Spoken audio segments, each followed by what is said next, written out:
great piece in The Hill op-ed on nomination of Jay Powell as the worst Fed chairman in history. And I want to just share with you, the American people, the case against Powell. It's really important to understand that we're in a situation now where the Federal Reserve is holding interest rates artificially high, contrary to the data. They should be at least 50 basis points lower, maybe more. And why does that matter to you, the American people? Let me count the ways. If you think about rates that are 50% higher than they should be, that's a loss of about a quarter to a half point of real gross domestic product growth. And that translates into lost jobs to the tune of about 750,000 jobs we don't create.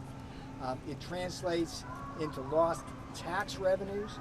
And when the Fed holds rates higher than it otherwise should, 50 basis points higher, for example, we have to pay for our national debt, and about 20 to 30% of that debt is financed through short-term debt rather than long-term bonds. So if you're paying 50% higher, that's a couple $100 billion added to our debt because of higher interest costs.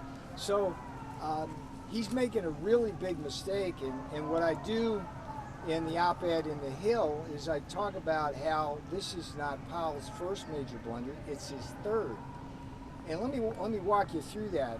When I was here, standing right here, years ago during the first Trump administration, Jay Powell decided to raise rates even though there was no sign of inflation. He just didn't understand Trumpnomics. He was seeing our tariffs, he was seeing our tax cuts, he was seeing what we were doing in energy policy, deregulation. He didn't understand that that was going to create robust economic growth without inflation. And he went ahead and raised the interest rates. And the Fed's own analysis after the fact showed that we lost about a point of gross domestic product growth, which is like, that's trillions of dollars over time. When Biden was in the White House, Powell wanted to get reappointed, so he coddled up to Joe Biden, and the practical result of that was he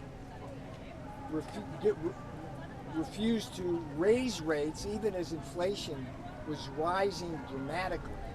And then once he got appointed, he raised the rates, but it was too late. And we wound up with that horrible inflation. And the other thing I hold Jay Powell accountable for during the Biden years is the responsibility of the Federal Reserve Chairman to speak out if the executive branch or the legislative branch are acting fiscally irresponsible. So even as Biden and the Democrat Congress were passing these incredibly fiscally irresponsible bills like the misnomer of the Inflation Reduction Act and all the trillions of dollars of debt they added, Powell kept his mouth shut, didn't say a word. All he did was accommodate, that's the Fed lingo, accommodate the inflation by printing money and keeping rates too low for too long. And so he was very much implicated in all this. And now he comes along and he's sitting there saying, well, I'm not going to lower rates. I don't know what the tariffs are going to do. It's like, hey, Jay, what happened in the first term? It's like nothing. We had zero inflation from the tariffs. So this is a serious problem for the American people that the Federal Reserve is causing. What I'm suggesting is that the July 29-30 meeting of the Board of Governors, that if Jay Powell continues down this path of refusing to lower rates when the data says he should, that the rest of the Board of Governors should just simply vote to do what should be done, which is to lower rates.